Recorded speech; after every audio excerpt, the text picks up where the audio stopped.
I was supposed to be here early. They gave me another assignment. They didn't pick me up to go to the assignment. I followed their instructions and waited at the hotel.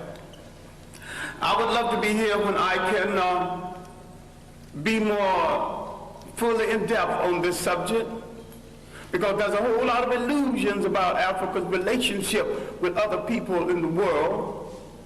There's a whole lot of illusion about our relationship to the religions in the world. And these belief systems that had its origin in Africa, all of them, and there is no exception, turned on African people. I said there is no exception. And there's one thing you have to get through your mind and keep it. Nothing that ever came from the European mind was meant to do anything but facilitate European domination of the world. And I said there's no exception.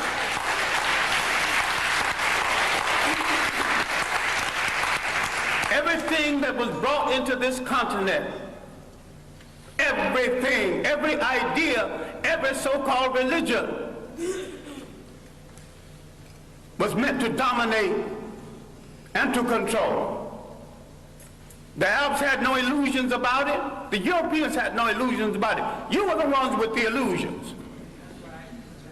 And yet every element that went into the making of every major religion in the world started in Africa. Why is it that you are so naive? You let people redress something that you invented, sell it back to you, and enslave you through it.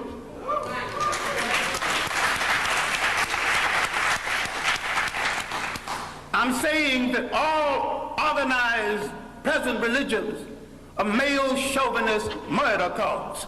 And I say there is no exception. Why I wanted to be here earlier, I wanted to deal with our relationship with the people of the world and the fact that we created peaceful nations that had no word for jail because no one had ever gone to one. No word for old people's home because no one ever threw away grandma and grandpa. No word for orphanages. We did all of this, and over half of human civilization was over before we knew that a European was in the world. Before he wore a shoe or lived in a house that had a window. Now, Africa has always and still is the prize for the whole world. We as a people have always been the world's richest people, culturally rich, mineral rich. We have always been the prize because we have always had and still have something that other people won't, think they can't do without, and don't care to pay for. Because we have always been the prize, we have been under siege for over 3,000 years. Nothing that ever brought into Africa from the outside was meant to do the Africans any good. That means all other religions. Islam was the handmaiden of Arab imperialism. Christianity was the handmaiden of European imperialism. The Hebrew faith was the handmaiden of a concept called the chosen people. Now, if God is kind and God is merciful and God has no stepchildren, he won't choose one over the other. And to say he chose some people, you're making him a bigot. And to say that he endorsed enslavement of one people over the other, you're making him an accessory to murder. The Arabs used Islam to rationalize their slavery and their imperialism. The Europeans used Christianity to rationalize their slavery and imperialism. Who are you kidding about friends in the world? Damn it, if you want a friend, look in the mirror.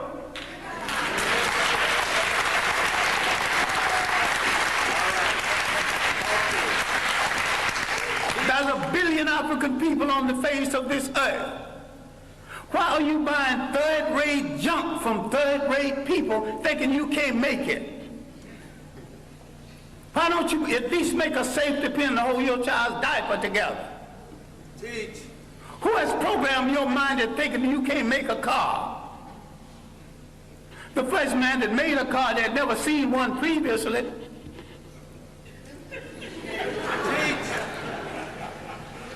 The Japanese bought cars, bought locomotives, broke them down and studied them, and had a Japanese technician produce each piece, put it together, and had a much better train than the one they copied from. All knowledge in the world belongs to everybody in the world. Yes. Who has programmed our mind in assuming that we cannot run a nation and run it well? The main thing imperialism did, slavery and imperialism, they removed African people from the respectful commentary of history. And they tell them something they are still telling them, and all of the organized religions are guilty of this. I favor none of it because Africa didn't need any of it.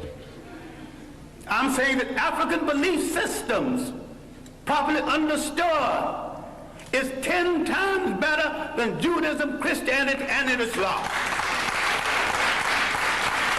And better for the African. So you might have some romance with one of these religions.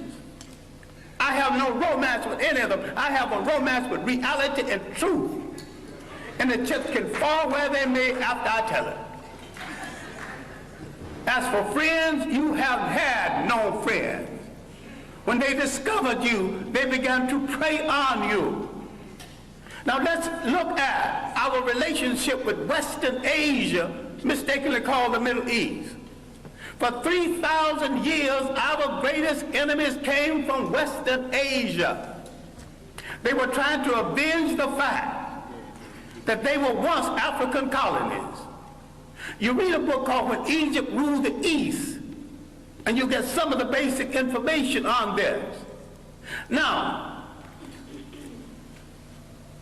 the first visitors to Africa came in the 1700s BC.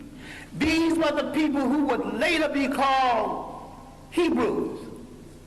Now, black people are ticklish on this because black people think that everything in the Bible is true. I question the intelligence of anyone who thinks everything in the Bible is true or supposed to be true.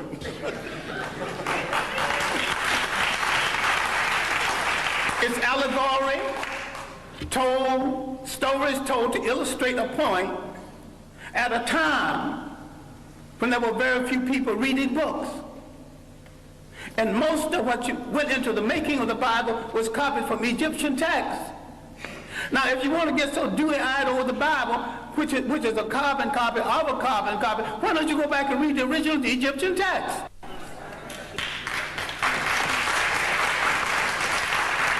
Then you see where all these stories started from. You see where the story of the Exodus started from. Now, you get so dewy-eyed, you actually think there was an Exodus. These people walked into Africa. Why couldn't they walk out? Why did they have to go by sea? Go. Why did they see at the park?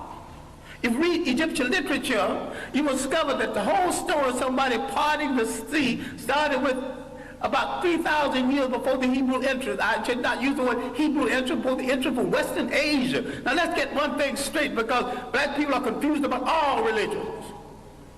Now I'm not against any religion. I'm a very spiritual human being. I just don't need a preacher to preach no 10 Commandments to me when he's a backslider going with some sister, some other man's wife.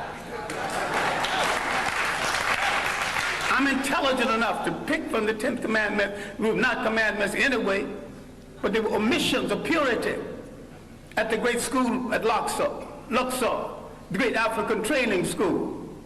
All right, now, let's get into this Western Asia. I'm saying that the people who came from Western Asia escaping famine did not have any Hebrew faith when they came into Africa.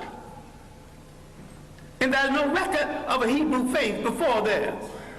Why is it that when they left Africa in the so-called Exodus, they had all three? African culture, an African religion, and an African language. Now look at the origin of the so-called people you now refer to as Jews. And you're mistaken using that reference because the word Jew is of European origin. And the people in Europe who call themselves by their name have no relationship to the biblical people of the Hebrew faith. And I'm saying that the people we now call Jews entered world history with their visit to Africa.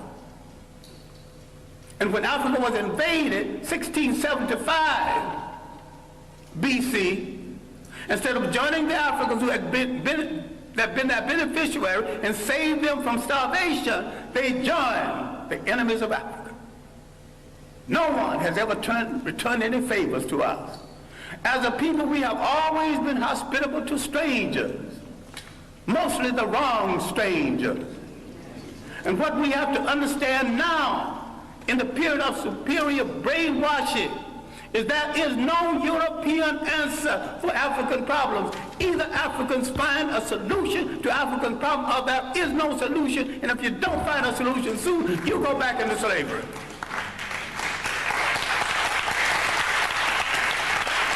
We have to stop all of this nonsense about who belongs to what religion when all of them were imposed on us in the first place. We stop all this fight between Muslims and Christians when neither one of the religions are doing them any good or moving them toward independence. All of them are handmaids of conquerors. All of them are religions of conquerors. We were naive when we accepted their interpretation of something that we had all along. I'm saying we need to take a good look at ourselves. I'm not talking about burning churches. I'm not talking about getting rid of religions. Understand me well. I am saying that every single thing that touches your life, religious, socially, and politically, must be an instrument of your liberation, or you must throw it into the ash can of history.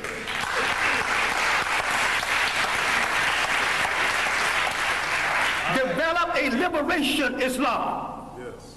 And if you develop a liberation Islam, you have to turn on the supreme slave traders who were in the slave trade 1,000 years before the Europeans, the Arabs. Yes. And most brothers who think they're Muslims are merely Arabists.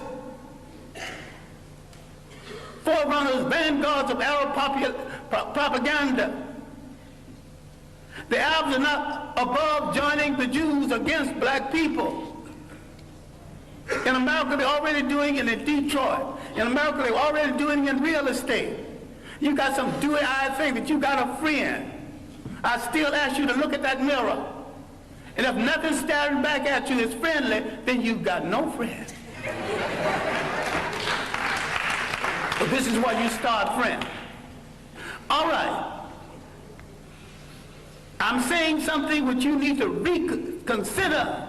I'm saying that everything that came into Africa, every people that came into Africa, did not come to do Africa any good. Everyone and every religion and every people who came into Africa declared war on African cultures.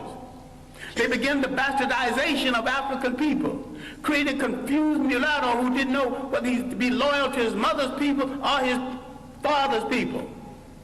That confusion is still here.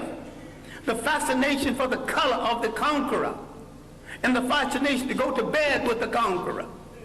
Now that's raw and mean, but it's true. Now, some time ago, a North African leader, Gaddafi, was sending some Libyans to study in Europe. And he told them what any good nationalist would tell students going to study: I'm not sending you to Europe to find a wife. I'm sending you to Europe to gain the technology to come back and make Libya a strong nation, a strong Islamic nation, and a strong Arab nation. And you cannot achieve any of this between the legs of a European woman.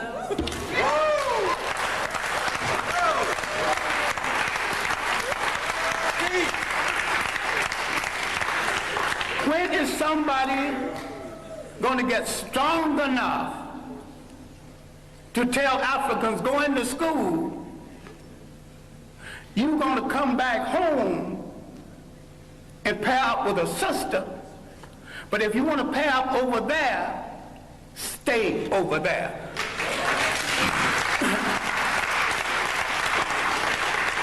Now, the one thing we have to look at, and I'm sorry, I'm going to have to conclude on this because I've left out a body of information.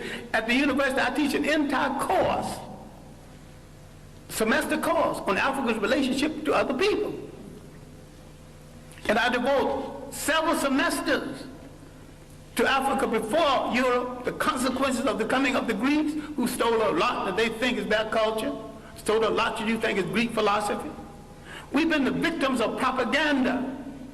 And yet, if you read the Journal of African Civilization, other works,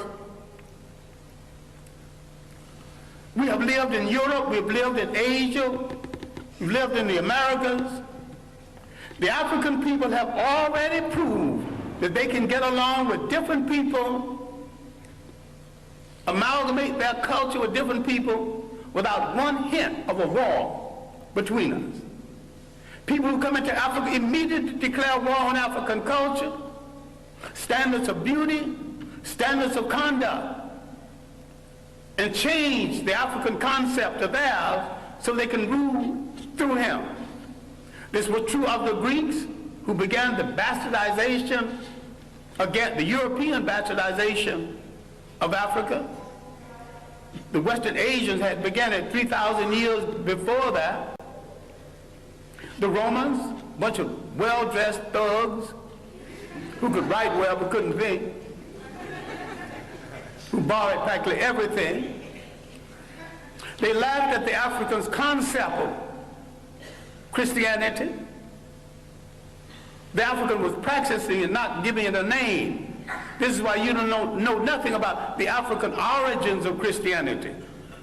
This is why a whole lot of people will not read Ben Yakinen's The African Origins of the Major Western Religions, Africa, Mother of Western Civilization, a Black Man of the Nile. Because he's telling it like it is, but you also will not read white radicals who identified Africa as the origin of the great religions of the world, especially Alvin Boyd Kuhn in his work, Who is This King of Glory? In Shadow of the 3rd Century. We have dealt with John Jackson, another radical black historian, with man, God, and civilization. We let some of our great scholars die in hunger, die wanting for friendship. Now, having devoted my greater portion of my life to scholarship and teaching and digging up information on African people and trying to make African people face reality, I have often said, a point that I wish you to consider, I didn't have to do it. I chose to do it, and if I had to do it over again, I would do it better. But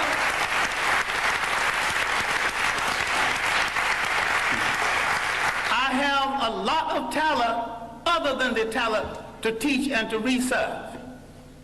I've never met a rich man who had a better mind than me. So if I wanted to succeed as a rich man, I could have done that. I never met a crook who wasn't a fool. I could have been a good crook if I chose to be a crook. I chose to be a teacher of African history. I chose to look in the Bible where I couldn't find my people.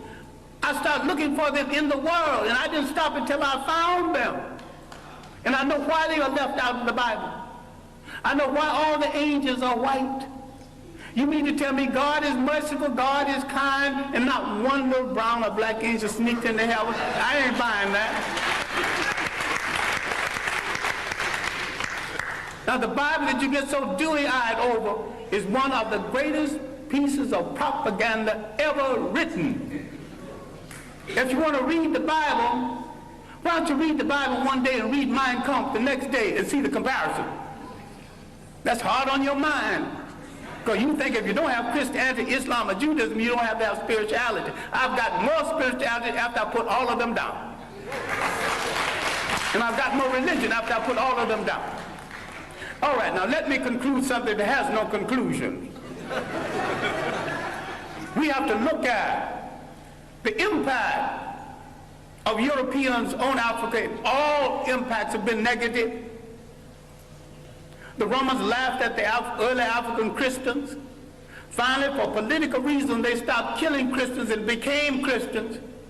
I'm saying the Europeans became Christians for political reasons, as the Arabs became Muslim for political reasons, and as the so-called Jews became Hebrews for political reasons.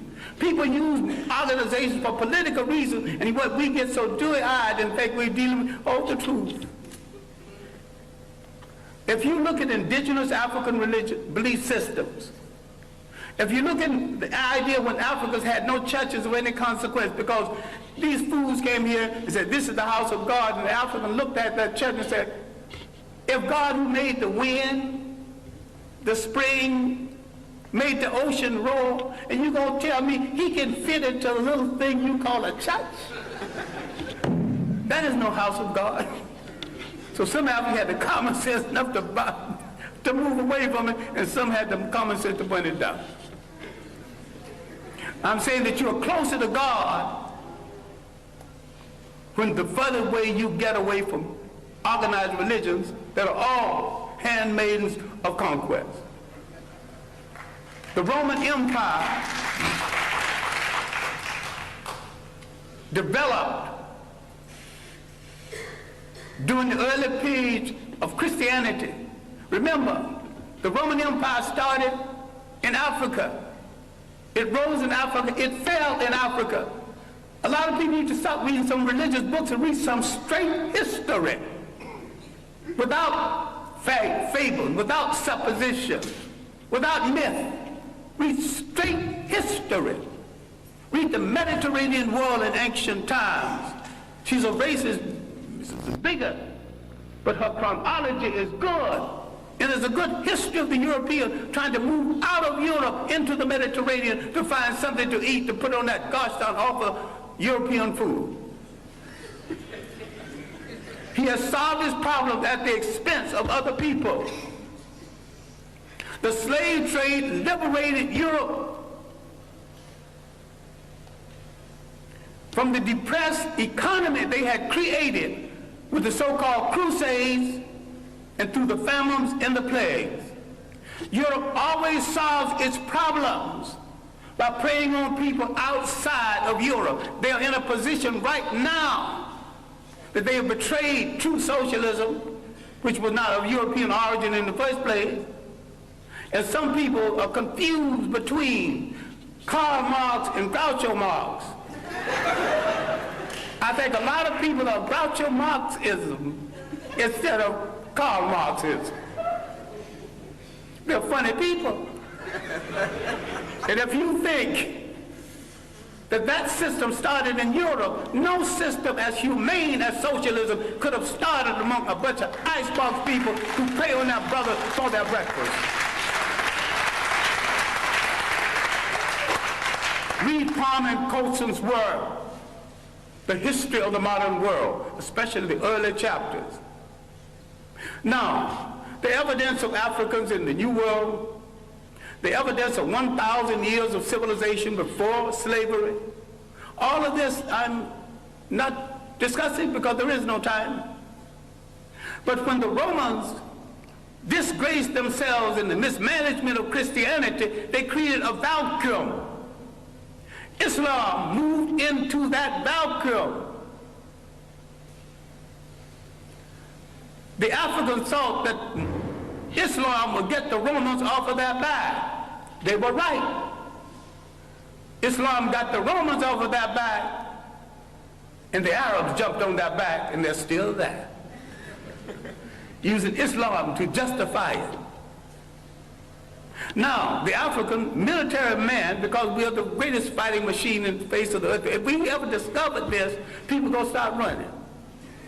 Under proper leadership, proper inspiration, properly equipped, the black man is the greatest human fighting machine God ever created, if indeed God created it. I think the gods of Africa created it. Once you lose track of your heritage, you lose track of your liberty in this world. The Europeans doing the slave trade not only read the African out of history, they colonized history, they colonized information about history, they colonized image. They colonized the image of God. Who told you Christ was white? He was born in that part of the world predominantly occupied by non-European people. So you should not get into the argument about whether he's white. All you have to say, was he a Greek?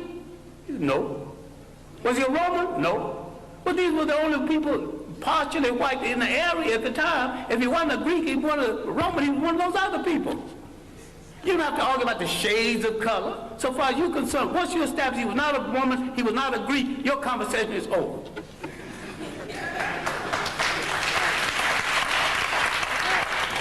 Now, if somebody else want to argue about his shade, well, that's their problem. Then if you got a problem with color, then you got a problem with your mother and your father. You have insulted your mother and your father if you don't like what they gave you. I wear mine like a badge of honor. I dig it. I wear it well. All right. Love it.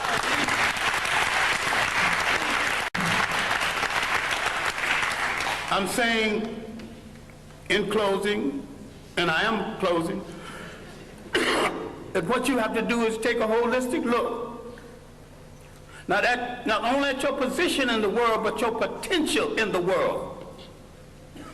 You have to learn how to convert everything into an instrument of liberation or leave it alone. You have to realize there was no Greek fraternities and sororities until they were introduced to secret African societies. People get all dewy-eyed over something that was imposed on them in order to control them without understanding that. That's another imperial effort.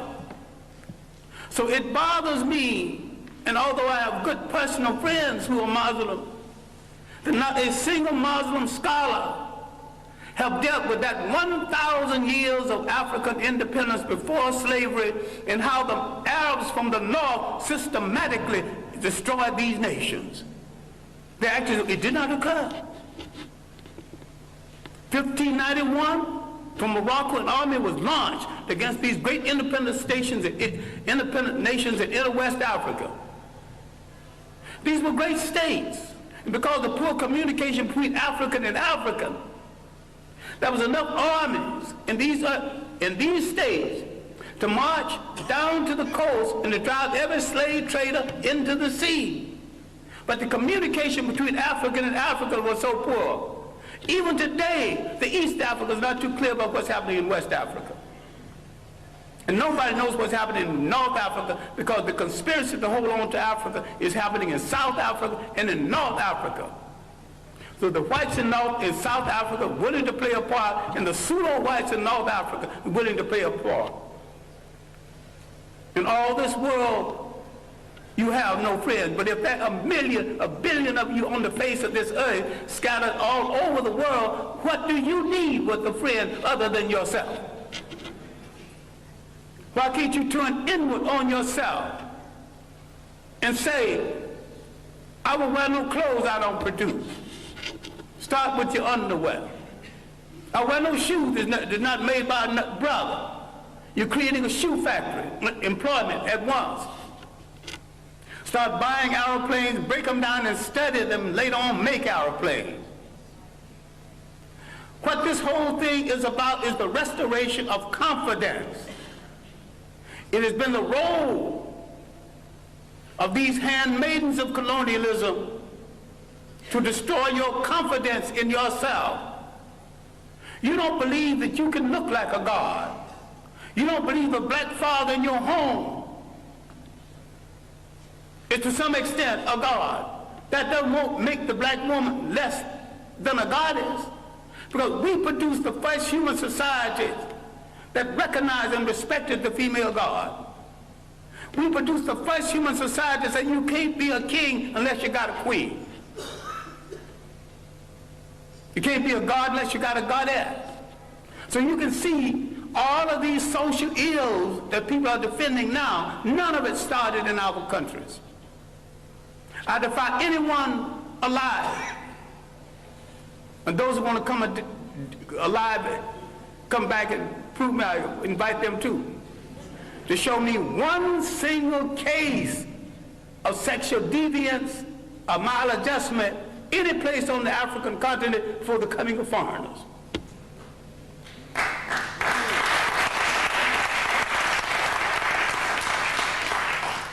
I defy you to show me one case of teenage pregnancy, one case of ill treatment of women. We got confused with someone else's ideas, someone else's concept and definition of us. What we have to understand is that faith has not spared us for an idle reason. A whole lot of people who've been hit less than us are extinct. What is there in us that made us strong enough to take this heavy blow? 500 years of slavery, one way or the other. Slavery, neo-colonialism. What made us strong enough to survive? What is faith saved us to do? And inasmuch as we gave the world its first humanity, faith has saved us to give the world its last humanity.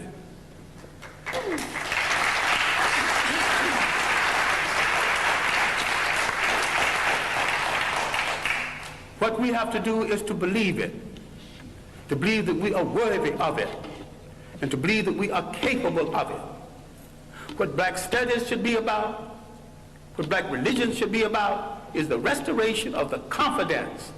And the restoration of the confidence is we must rule the state again. There is not an imitation nation, not an independent nation in Africa or the Caribbean islands. They're all imitation European states. And what we have to understand is that the nation state is stagnant. The African did not live in a nation state, they lived in a territorial state. The African learned something very basic. Cultures have to be fertilized by cultures. People have to be fertilized by the interaction between cultures and cultures. This insecure European tightened his borders. You know, you got a passport to come here? The word passport is not in any African language. The things he invented to restrict himself, he imposed on other people. Once we gain confidence in ourselves, and once we look at that person staring back at us from that mirror and like what we see, and don't move from that mirror until you like what you see.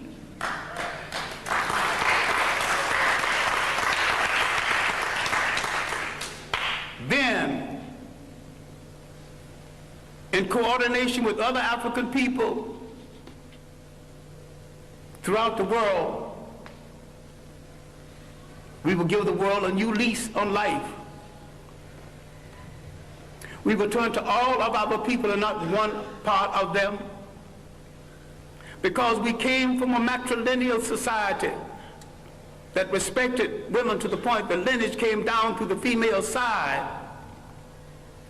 We must answer the call of the great African-American poet, Margaret Walker, who said, "Let the dirges end, let a new peace begin.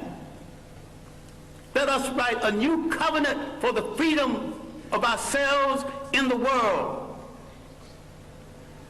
African men throughout the world need to step forward and answer Sister Margaret and say, "Sister Margaret, we have heard your call, and because we have never been a society that excluded women, with our women at our side, we are ready to pick up the challenge. We are ready to start a revolution that will change the world. We won't get ready tomorrow because tomorrow's things are left to tomorrow. We will start our revolution right now, and we will start it with ourselves." Thank you.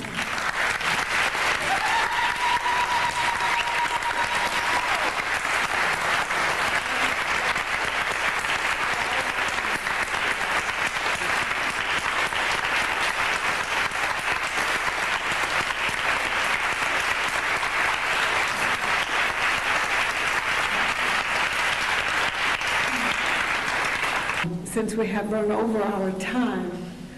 I'm not quite sure what I should do since we have run over our time, but I know that there are some people who and we will try to have maybe just 2 or 3 questions. I see a hand. You'll have to speak very loudly. Syria is saying we really have problems with the World Bank. And when we are in trouble, we are told in this country where growth rate is 5%.